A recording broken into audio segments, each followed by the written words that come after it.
अगर जिंजीटू से भी डिस्टर्बिंग मांगा तुम्हें देखने को मिले तो लोगों का रिएक्शन कुछ ऐसा होगा। डिस्टर्बिंग मांगा जो ज्यादातर लोग सुनना या देखना पसंद नहीं करते बिकॉज वो मेंटली ही डिस्टर्ब हो जाते हैं। बट कुछ लोग ऐसे हैं जिन्हें ये देखना और सुनना बहुत ज्यादा पसंद है, इस कारण वो उन्हें देखे बिना रह नहीं पाते। कुछ चीजें इस हद तक पहुंच जाती है जिस कारण इंसान खुद ऐसी चीजें करने के लिए उत्सुक हो जाता है, जिन्हें लोग आजकल सीरियल किलर या फिर साइकोपाथ भी कहते हैं। फ्रैक्शन जो कि शिनतारो कागो ने बनाई है, गॉड डिस्टर्बिंग चीजें बनाते हैं और जो उनकी आर्ट कला है और दिखाने का जो तरीका है, उनका दिखाने का तरीका काफी डिफरेंट और यूनिक है। इस वीडियो के लास्ट में जो तुम्हें ट्विस्ट देखने को मिलेगा सोचने पे मजबूर हो जाओगे। इस वीडियो के आखिर तक बने रहो। बिना देरी के शुरू करते हैं। शुरू होती है एक रेस्टोरेंट से जहाँ पर एक लड़का होता है, उसका नाम है कोतारू। वो दो लेडीज से उनका ऑर्डर वगैरह लेता है। कुछ समझ नहीं आ रहा होता कि हमें क्या ऑर्डर करना चाहिए, सो इसलिए दो आइस कॉफी ही ऑर्डर कर देती हैं। और लेने के बाद वो कैबिन के अंदर आ जाता है। वहाँ की बाकी की वेटर आपस में सीरियल किलर के बारे में बात कर रही होती हैं। उनमें से कहते हैं कोई तो एक ऐसा है जो लड़कियों को बुरी तरह से बीच में से काट के मार देता है। अब तक 4 केसेस ऐसे ही देखने के लिए हमें मिल चुके हैं। सभी अपना दिमाग लगा रही होती हैं कि उस सीरियल किलर ने ऐसे मर्डर कैसे किया होगा। अभी इनमें से एक लड़की कोतारू से पूछती कि तुम ऐसे कैसे करोगे, मतलब कि कोतारू बीच में से कैसे किसी को काटेगा। कोतारू कहता है ऐसे भी किसी को काटना बीच में से वो तो मुश्किल है। They would struggle too much. कहता है कि पहले तो मैं ये श्योर करूंगा कि वो हिल डुल ना रही हो, हाँ उनका ब्लड हर जगह पे ना फैले, इसलिए वो उसे बहने देगा। उसे काटने से पहले मैं तब तक फ्रिज के अंदर रखूंगा जब तक वो हार्ड ना हो जाए, ताकि काटते टाइम उसका ब्लड फ्लो ना करे। ये देख के इनमें से एक लड़की कहती है जिसका नाम है रियोको। वो कहती है कि तुम्हारी एक्सप्लेनेशन तो ठीक है बट ये थोड़ी डिसपॉइंट कर देती है। तभी हमें पता चलता है कि ये लड़की रियोको है, इसने पास्ट में ऐसा ही एक केस को सोल्व किया था। सो ये केस सोल्व करना मेरे लिए बिल्कुल ईजी है। तभी इनकी शिफ्ट खत्म हो जाती है और ये अपने घर जा रहे होते हैं। तभी उनमें से एक लड़की कोतारू को लंच के ऊपर जाने के लिए कहती है, बट कोतारू जाने के लिए मना कर देता है। आज मेरा मूवी देखने का टाइम है तो आज मैं तुम्हारे साथ नहीं आ सकता, और वो अपनी मूवी देखने के लिए थिएटर में चला जाता है। उसके बाद कोतारू एक बार के अंदर जाता है जहाँ पर एक लड़की बैठी होती है, उसके पास ही उसी मूवी के टेम्पलेट वगैरह होते हैं। और ऐसे इन दोनों की कन्वर्सेशन शुरू हो जाती है। कोतारू उस लड़की के साथ काफी सारी मूवीज की बातें करता है, उसकी बातें लड़की भी काफी एंजॉय करती है। कोतारू उस लड़की को उसके अपार्टमेंट में ड्रॉप करके वहाँ से जा ही रहा होता है, बट वो लड़की उसे थोड़ी देर के लिए रुकने के लिए बोलती है। ओहो तो अच्छा। उसके बाद वो उस लड़की के अपार्टमेंट के रूम में चला जाता है, जहाँ पर वो लड़की बताती है कि वो कहती है कि मेरे बॉयफ्रेंड के साथ ये मूवी देखने का मेरा प्लान था, काफी हफ्तों से प्लान कर रखा था, लेकिन उसने एंड मौके पे आके मना कर दिया। हमारी डेट वगैरह भी वो काफी टाइम से अवॉइड कर रहा है। ये तभी मौके का फायदा उठाते हुए कहता है कि क्यों ना हम एक दूसरे को डेट क्यों ना करें। तभी उनका मोमेंट बन जाता है और वो किस कर लेते हैं। लड़की का तो मूड बन ही जाता है।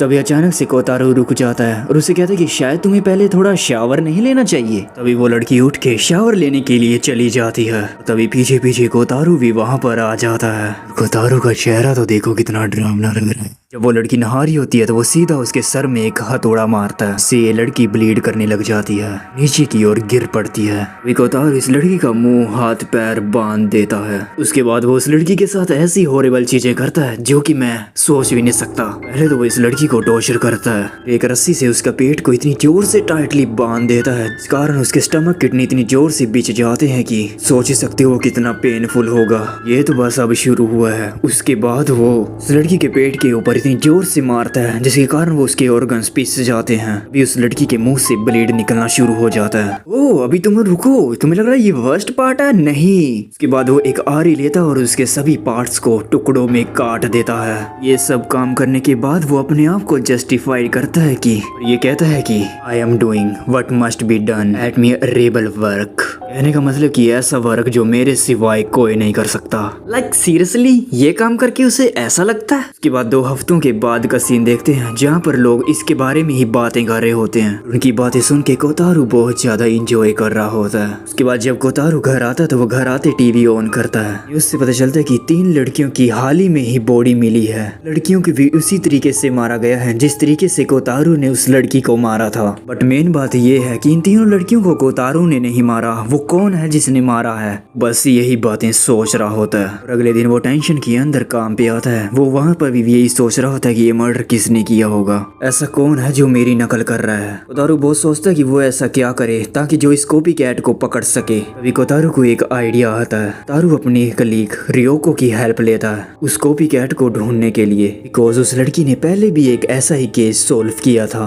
तारू के अकॉर्डिंग उसकी स्किल इसमें हेल्प कर सकती हैं। रियोको कहती है ये किसी वुमेन का काम नहीं है, ये पक्का किसी मैन का काम है, कि इतने लोगों को मारने के लिए और उनको बीच में से अलग करने के लिए काफी स्ट्रेंथ लगती है जो कि सिर्फ एक आदमी ही कर सकता है। दूसरी बात, उसकी एज कम से कम 20 या 40 साल के बीच में ही है, बिकॉज वो काफी यंग लड़कियों को ही अपना शिकार बनाता है। उसके बाद ये दोनों जितने भी मर्डर हुए होते हैं उनकी फाइलें केस वगैरह देखते हैं, में कुछ ना कुछ ऐसा पैटर्न ढूंढने के लिए जिससे वो पता लगा सके। तभी रियोको नोटिस करती है कि हाल ही में जो 3 लड़कियों का मर्डर हुआ है तीनों का सरनेम बिल्कुल सेम है और ये तीनों की तीनों बहनें हैं। हो ना हो ये किलर उसको जानता होगा, उसने इन तीनों का किसी न चीज का बदला जरूर लिया है। ये सुन के कोतारू खुश हो जाता है क्योंकि कॉपीकैट के बारे में उसे फाइनली कुछ लीड मिली। कोतारू उससे पूछता है कि ऐसा तुम बता सकती हो किसने मारा होगा। तभी उनका मैनेजर हयामी वहाँ पर आ जाता है। अभी वो दोनों वापस अपने काम के ऊपर जाने लग जाते हैं। अभी पीछे से हयामी ओकारू को रोक लेता है, उसे रोक के कहता है कि तुम रियोको से थोड़ा दूर रहना। और ये बात कोतारू को थोड़ी अजीब लगती है। उसके बाद कोतारू अपनी शिफ्ट करके घर जा रहा होता है। तभी पीछे से रियोको आके उसे रोक लेती है। यहाँ पर रियोको कहती है क्या तुम मेरे साथ चलोगे, मुझे तुम्हें कुछ दिखाना है। उसके बाद वो रियोको के घर पे आ जाते हैं। रियोको कहती है कि मुझे सब मर्डर का शक हयामी के ऊपर है।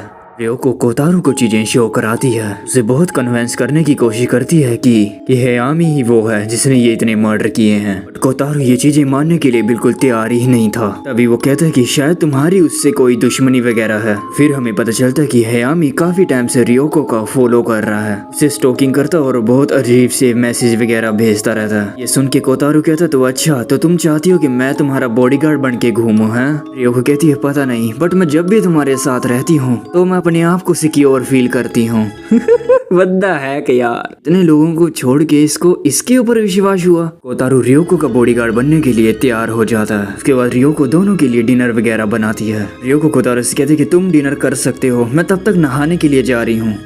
तो समझ रहे हो ना क्या होने वाला है। ऐसा मुझे भी लगता था बट ऐसा नहीं है। डिनर करने के बाद कोतारू सो जाता है। जैसे ही जब वो उठता है तो रियोको को देखने के लिए जाता है, पर जो वो देखता है वो देख उसकी रूह कांप जाती है। मतलब कि अब रियोको भी मर चुकी है। कोतारू बहुत ज्यादा परेशान होता कि आखिर कौन है जिसने ऐसी चीजें की हैं। बहुत ज्यादा सोचने के बाद उसके दिमाग में हयामी आता है, कहता कि उसने ही किया होगा। उसी दिन वो अपनी जॉब के ऊपर जाता है। वहाँ पे जाके वो हयामी से कहता है कि काम के बाद मुझे अकेले में तुमसे कुछ बात करनी है। जॉब खत्म होने के बाद हयामी उसके पास मिलने के लिए जाता है। तभी ओकारू उसके ऊपर अटैक कर देता है, उसे पिन डाउन करके उसकी आंखों में सीधा सेफ्टी पिन लगाकर टेप लगा देता है। कोतारू हयामी से कहता है कि चलो अब कन्फेस करो कि वो खून तुमने ही किया है। बताओ मुझे रियोको का खून तुमने ही किया होगा।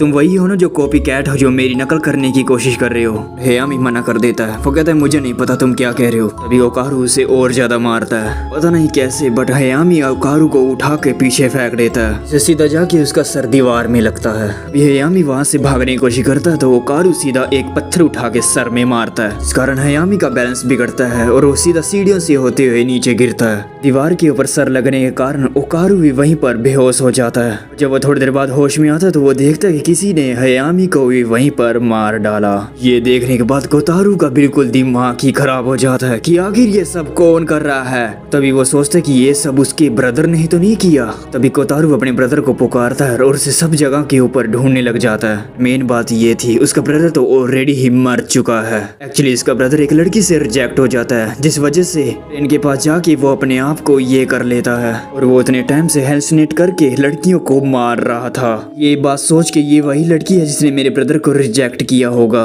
बद्दा है कि यार, इसको डॉक्टर की जरूरत है। ये साला तो पागल निकला। कोतारू काफी टाइम से अपने ब्रदर को ही ढूंढता रहता है। इस चक्कर में वो अपनी जॉब के ऊपर भी नहीं गया। बट एक दिन कोतारू को उसके वर्क प्लेस के ऊपर से फोन आता है। वो कहते हैं कि तुम आखिर क्या कर रहे हो, तुम्हें तो 2 बजे से पहले आना था ना, अब देखो 3 बज चुके हैं, कहाँ पे हो तुम। तभी कोतारू अपनी जॉब के ऊपर निकल पड़ता है। जब वो अपना नाम रजिस्टर कर रहा होता है तभी उसका ध्यान वर्क शेड्यूल के ऊपर जाता है। इसके ऊपर नाम लिखा होता है कि कौन आज जॉब पे आया है और कौन नहीं आया। इस वर्क शेड्यूल के ऊपर रियोको और हयामी की सिग्नेचर भी मार्क हैं, मतलब कि वो दोनों अपनी ड्यूटी खत्म करके अब तक घर जा चुके हैं। और ये देख के कोतारू के तो बिल्कुल होश ही उड़ जाते हैं। कोतारू कहता है ऐसा कैसे हो सकता है, मैंने तो उन दोनों को मरा हुआ देखा था। और अब कोतारू कंफर्म करने के लिए रियोको के घर पे जाता है। जब वो वहाँ पर पहुँचता है तो वहाँ पर जाकर वो रियोको और हयामी से मिलता है। क्या? ये क्या बक रहे हो मादर? यहाँ पर ऐसा देखकर ओकारू वहीं पर बेहोश हो जाता है। थोड़ी देर बाद जब वो होश में आता है तो उन्हें सामने देखता है कि हयामी अभी जिंदा है। वो उनसे पूछता है कि तुम दोनों आखिर जिंदा कैसे हो, मैंने तो तुम दोनों को अपनी आंखों के सामने मरा हुआ देखा था। इस पर हयामी कहता है कि हम मरे नहीं हैं, हमारा बस शरीर अलग हो गया था। इसके बाद हम कुछ ऐसा देखते हैं कोतारू का आधा हिस्सा उसके भाई के हिस्से के साथ नीचे की साइड जुड़ा हुआ है। सिर्फ कोतारू ही नहीं, हयामी और रियोको का भी आधा हिस्सा उनके अपने बहन और भाई के साथ जुड़ा हुआ है। अरे यार सच में रिग्रेट हो रहा है कि मुझे ये मांगा मैंने पढ़ी ही क्यों। कोतारू ने बोला था ना कि मुझे अपने भाई की आवाज सुनाई दे रही है। वेल वो इसलिए सुनाई दे रही थी क्योंकि वो उसके साथ जुड़ा हुआ है। और उसके बाद वो तीनों डिसाइड करते हैं कि वो पूरी दुनिया को ही अपने जैसा बना देंगे। खैर ये स्टोरी यहीं पर एंड होती है। अरे रुको रुको, अभी तो और कुछ बाकी है। इसके बाद जो चीजें होनी शुरू हुई हैं हदें पार हो चुकी हैं। स्टोरी तो यहाँ पर एंड हो चुकी है, बट तुम लोगों के मन में सवाल होगा कि आखिर वो कॉपी कैट कौन है जो कोतारू की नकल कर रहा था। एक्चुअली वो है कौन,